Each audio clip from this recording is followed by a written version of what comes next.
Ladies and gentlemen, I have made it to Masters in 3 weeks of playing TFT. I started playing it 3 weeks ago after not playing since set 1, and I've now officially made it all the way to Masters. As you can see, it took me 143 games. We started September 15 or maybe even September 14, the day before. I don't think this is the full graph. And then we got there October 11th, so that's about 3.5 weeks, just under 1 month, and we had a 16% win rate, 57% top 4 rate, and just over a 4 average rank, which is not insane stats, but obviously it's good enough to get to Masters. I'm not like a challenger player. I think I've improved a lot. In fact, let's take a look at my last 20 games. You can see how much better it is. An average rank of 3.55 wins. In fact, in the last 10 games, I've gotten 5 wins. And the most important stat, if we have a look at this graph here, is the most important thing is I did not get 7th or 8th once in the last 20 games. And on top of that, I'm also not spamming one comp. I've been playing pretty flexibly, and I've learned a number of comps now, and so I do feel like I've improved a lot. But let's take a look at for example, let's take a look at the comps that I've played. So the game that got me Masters, I got a first place with Aphelios Akshan. Then before that, Karma Timo, Draven, Chugbug, Akshan, Aphelios again, Draven, Lucian, Kale, Lucian, and then Karma again. So it's a variety of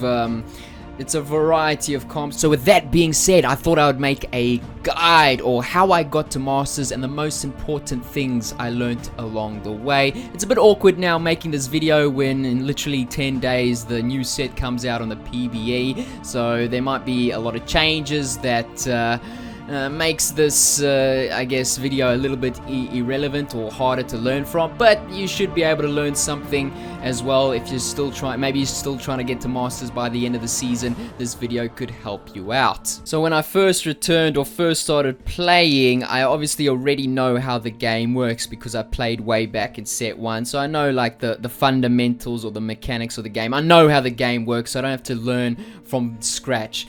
And the first thing I focused on is just learning comps. And what is the best way to learn comps is honestly just to pick a comp and then hard force it for like 4 or 5 games, and then once you feel comfortable with that comp, pick a second comp and then do the same thing for 4 or 5 games, and so on and so forth until you've at least got, 4, 5, 6 comps. In the beginning I did get a lot of help because I did stream the first time I came back to TFT. I did stream for the first few days, and I was getting a lot of help on what comps to play and what items to build on each champion. Shout out to Envy and Spurs, the chatters that were helping me out the most. So I did get a little bit of help, and if you've got a friend, maybe they can help you out as well and make things a little bit easier. So yeah, for example, in the beginning I got recommended Kale Knights, and so for about 5, 6, 7 games I would hard force Kale every single game, and I did learn that you can't really hard force Kale every single game because I would either go 1st or 8th, and I worked out, I figured out what units that I'm looking for, looking for early redeemed. You're looking for, 2 knights, 2 rangers early on. You're always looking for Varus.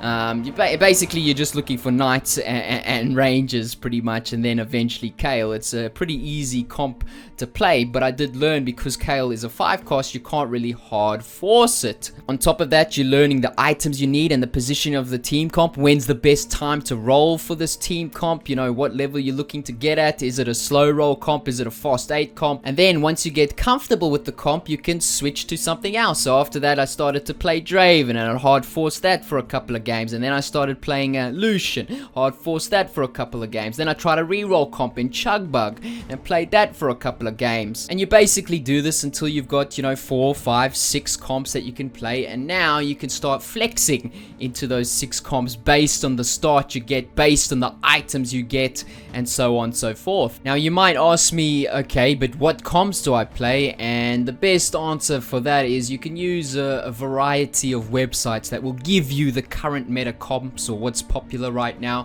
and a pretty good one is Meta TFT. This is one that I've been using recently, and you can see now for the current patch You know, it's analyzed 620 games, and it gives you a bunch of comps, and it's sorted by win rate, but you can also do it by average placement. And you can see this is a Tristana carry game, and then you've got Forgotten, another Forgotten skirmisher build, Invokers.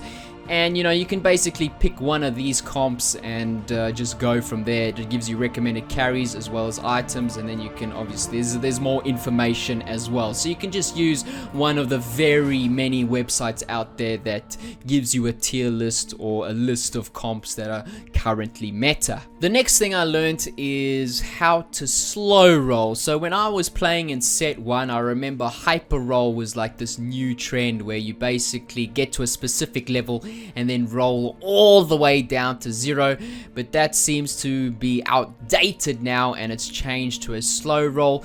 And what a slow roll is you get to a specific level and then you just roll down to 50 gold every single turn, and you don't level up at all. You just roll down until you get the 3-star of the unit you're looking to carry with. And a very important thing to note is if you want to 3-star a 1 cost, you want to slow roll at level 5. If you want to 3-star a 2 cost, you want to slow roll at level 6. If you want to 3-star a 3 cost, you need to slow roll at level 7. And if you want to well, I guess if you want to 3-star a 4 cost, which happens very rarely, you would slow roll at level 8, but most of the time at this point you're rolling down to 0. And I guess if you want to 3-star a 9 cost, I mean not a 9 cost, a 5 cost, which is pretty much impossible, you need to roll at level 9. But most of the time, or most games, you won't even make it to level 9. The next big thing I learned is when to level. And there's 2 videos that I watched that did help me out a lot. And the first one here is from Soju, which is a set 4 leveling guide. So it's very, very outdated, so keep that in mind.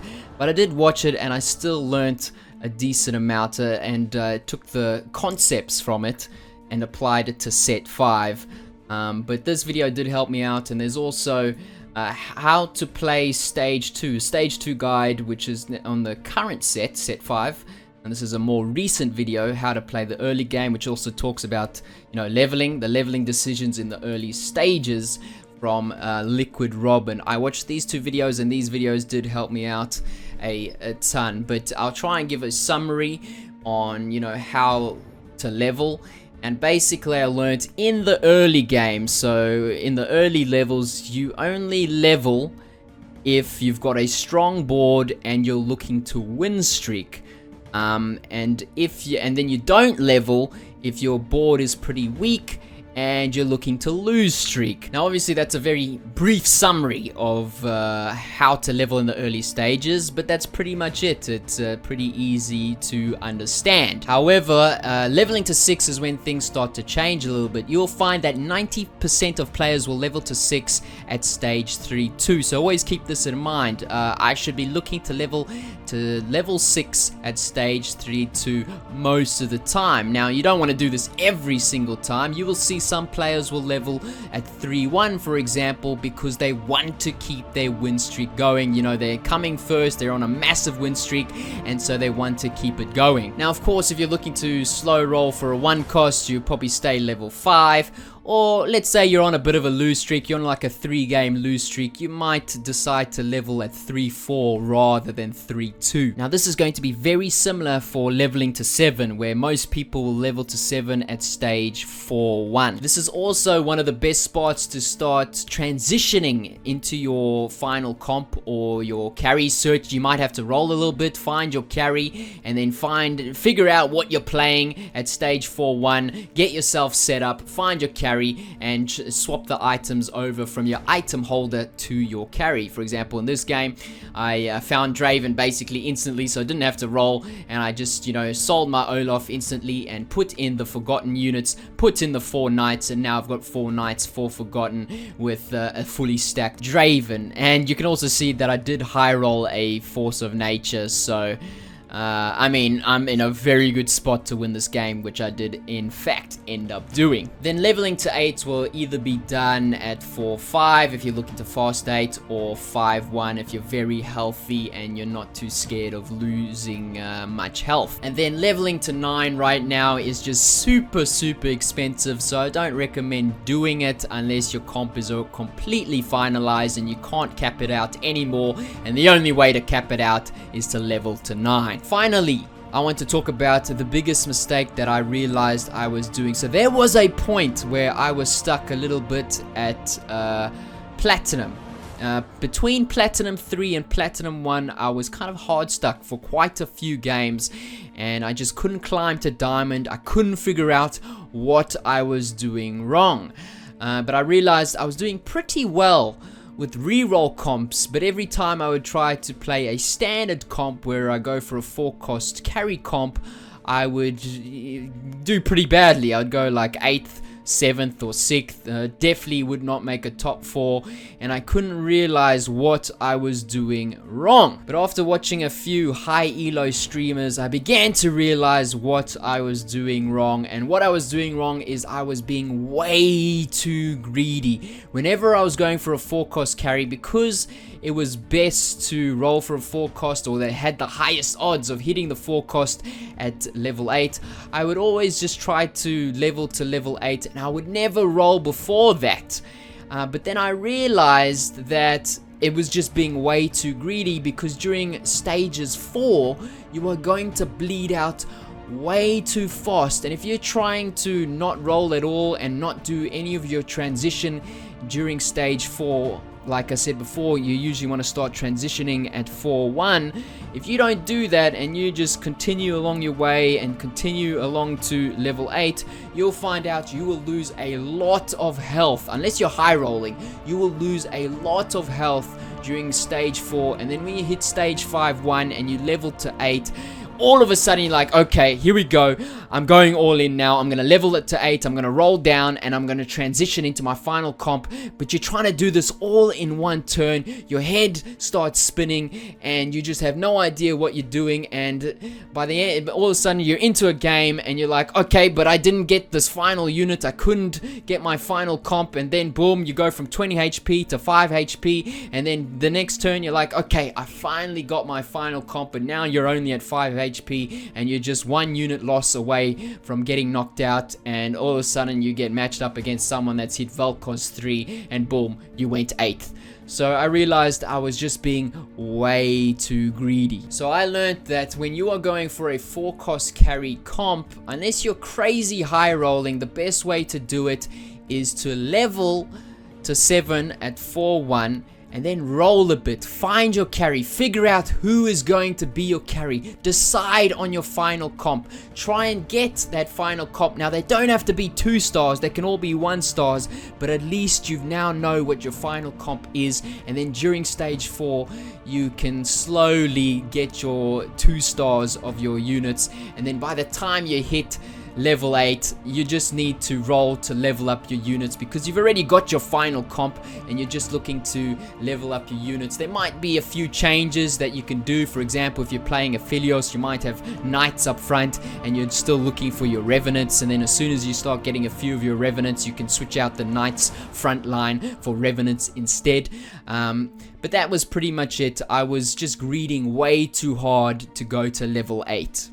Anyway, to finish off this video, I thought I'd show you guys my final game, and may as well show you the level 4-1 roll down as well. As you can see, I high rolled, I hit Aphelios at level 6, which is pretty rare. Boom, we level up to 7, and I decide to roll here because Aphelios comp is very different. Lulu is part of that, so we pick up the Lulu. Okay, we hit up another Aphelios, we hit the Lulu, boom. We hit Aphelios, and you can see why I ended up going first this game. We put in the Lulu, and now I'm thinking, okay, what do I need to do? Okay, I think my comp is strong enough to take me all the way to level 8, and that is what I do. So now let's fast forward to stage 4-7, just before 5-1. We're about to hit level 8. We've picked up the units that we are looking to use or transition into for this final Aphelios comp, and I realized, hey, we've got all the items on our Aphelios, so we're just looking for some tanky items. We've got Galio for now, but the final Aphelios comp is with a bunch of Revenants. So now I level up to 8 and I'm looking to roll down for Revenants. I find the Diana, which is perfect. You want Diana as well. We don't need, boom, we hit the Teemo. And now we can start to look to put in Invoker, which is very good. And we're going to get rid of the Knights. And I decided to keep Thresh over Nautilus. Here we go. We managed to win this fight. We are now 72 HP in a very strong position. We find another Lulu, but we've already got... Oh, I actually should have picked up that Lulu. I'm trolling. So we get a choice here of Revenant, Invoker, Ranger, or the Jeweled Gauntlet. And I'm thinking it's between either Revenant or Ranger. I'm thinking, do I play 4 Rangers? There's a potential that we could play 4 Rangers, but... I don't really want... I need a front line, so I think Revenant might be better, and I think it's actually really good on Teemo because of Cruel. We find another Lulu, we hit the 2-star, and now we're basically just rolling down to complete our comp, and we're looking for Revenants because the fight... There we go. We hit Fiddlesticks. We're looking for Revenants because that is what you want as your front line. Oh, there we go. We found Akshan, and we instantly get rid of Ashe, because obviously Akshan is better than Ashe. But like I was saying, you prefer to have Revenants as your front line over Knights in the Aphelios comp. Fast forward, we win this game as well. I think I'm in first place now. Yes, I am. 3-game win streak. Now, you may be wondering, why didn't I roll down for the Revenants on turn 7? And the reason for that is the Revenants are obviously all 4 cost, and Volibear is a 5 cost. And it's fine to... Knights are going to be good enough as your front line until level 8. So you're only really looking for your back line. You're looking for Aphelios when you're rolling down at a 7. We hit another Aphelios here, so now we're potentially thinking, okay, can we go for a 3-star as well? Carousel comes up. There's only, what, 5 players left. And we see the Volibear.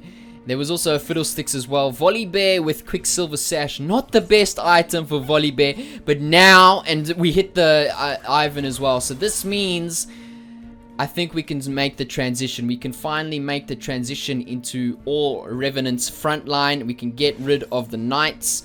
We don't need the Knights anymore. And we put in both Fiddlesticks and Volibear. We take out the Thresher, which I should eventually do.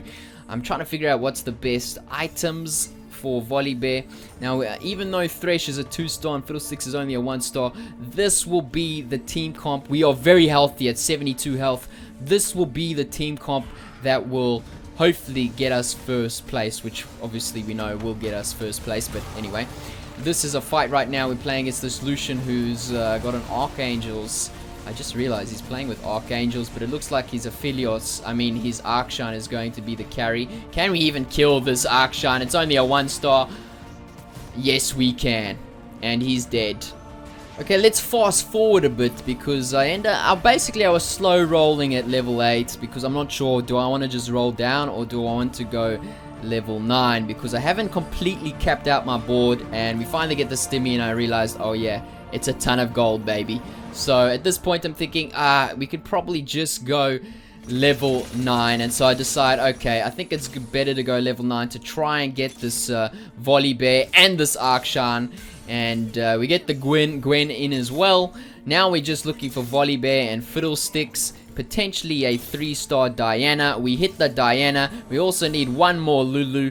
And yeah, we basically just need 1 more Fiddlesticks, 1 more Lulu, 2 more Volibears, and that is our board capped out. We've got the best items you can possibly have on Aphelios, so we are definitely very strong, and we managed to knock out this Valkoz player. We pick up the Garen here because we may as well. Now we're going to Carousel. There's this Kayle player left with a Gwen. Actually, I don't know. This guy, is he dead? No. Okay, there's still 3 players left. I can't remember who the okay, it's a Karma player. So there's a Kayle player and there's a Karma player. So Kayle, Mystic's not that good, but Karma, obviously Mystic's very good. Now I'm thinking, do I need I'm thinking, do I really need Mystic against Kayle? I've already got How many Mystic? I've already got 3 Mystic. So this will be my 4th Mystic. I don't know if that was a mistake or not. But I'm making sure we don't lose to... to the Karma player. Because I am a bit scared of the Karma player. So we put in the 4 Mystic. Now we do hit Teemo. I'm thinking, screw it. First or last, baby. And we're looking for that final Teemo. I think we guaranteed the win if we get a 2-star Teemo. And we need a Volibear. Volibear would be fantastic, but unfortunately we haven't been able to hit the Volibear. And the reason for that is because the Karma player, I believe, has a Volibear. Is this the Karma player? No, it's the Kale player. The Kale player does not have a Volibear. And here we go. In this fight, our Diana actually gets Zephyred. Do we win this fight? It is getting pretty close. He does have a Nautilus with triple Warmogs. Unkillable. His Kale is spicing up. But looks like we're going to be able to win this fight. Although Kale is now gone fully. Oh, Kale, hold up. Oh no, this Kale is popping off. But we get Kale with the Cruel. And he only takes a few hits from that, and the other guy dies. So I was like, oh, I didn't even get to play. I put in the Mystic for the Karma player, but now I'm thinking, okay, there we go. We get the fit. Oh wait, we've already got Fiddlesticks. Boom. We're not gonna hit 3-star Aphelios, but we're gonna hit 3-star Lulu. I'm thinking now, should I sell the Teemo for try and get a 3-star Diana? And my answer to that is no. Let's just focus on positioning, and because this guy has a Zephyr. I am scared of getting Zephyred. I'm scared of my Aphelios getting a Zephyred. I tried to move Aphelios into Gwen's spot right at the last second, and guess what? If it wasn't for the NA ping, I wouldn't have gotten Zephyred there. But let's see if that is going to be a huge difference, because we did get a decent Shroud. Unfortunately, Shroud doesn't really work or do anything on a Kale. And look at this, is looking pretty good for us. We do have the lead, but we can't kill this Nautilus who's got triple Warmogs. Oh, Lulu coming in clutch, 3-star Lulu. But now the Kale's popping off. Is it going to be a Cruel diff this time again? No, it's not. And this Kale is literally... Oh, Aphelios! Aphelios! Kale is completely broken. We lose by 1. Unbelievable. Look at these fights. And I'm not sure if coming second would be enough for me to get to Masters. So that's why I'm like, I definitely need a first. I'm rolling down for Diana. I do get a Diana. Do I actually keep the Diana? Wait, I don't know if I actually buy this Diana. Thinking back now. I should buy it. I should probably just... lock the shop. Wait, I think did I realize this was a Diana? Okay, I think I misplayed there. But we hit the 2-star Teemo. Luckily, we did not sell the Teemo because we knew we were going to hit it. But I should have locked the shop though. Anyway, we hit the Volibear. We're still looking for a final Volibear. We don't get the Volibear. We don't get the Diana. Oh, okay. This is our final comp. It all comes down to this. We got the 2-star Teemo. 2-star Teemo could be enough. I'm also thinking, oh, I wish I had some Iron Cloud for this Kale. But now I'm just moving around to make sure I don't get Zephyred. Did I get Zephyred again? Did I get Zephyred again? It hit the Teemo. Not as bad as hitting the Aphelios. Let's take a look at our Arkshan in the back line. He gets thrown. He gets yeeted back. But now he's going to spin back. Is he going to kill the Kale? He needs to kill the Kale. Oh, no. Aphelios. Arkshan. Okay, this is looking good. Lulu coming in clutch. Lulu.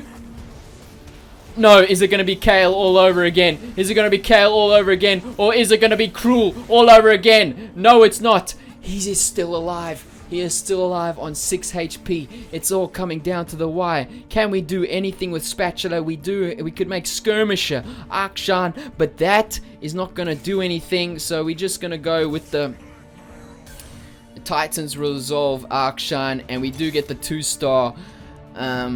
We do get the 2-star Volibear, which hopefully seals the deal. As long as we don't get Arkshan or Aphelios shrouded at this point. I'm trying to move around. Okay, he's there, so we're scared. I'm trying to think, okay, I want to get my Diana shrouded here. Yeah, I know he's watching me. I'm looking for the shroud. I'm trying to be tricky.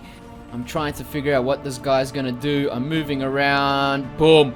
I do the tech of putting Aphelios 1 forward. Oh no, is that gonna hit? Is that gonna hit?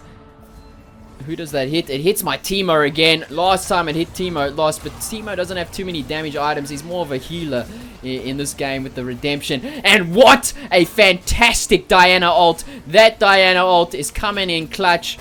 And is that Kayle dead? The Kayle looks pretty much doomed. And this is going to be enough to get me to Masters.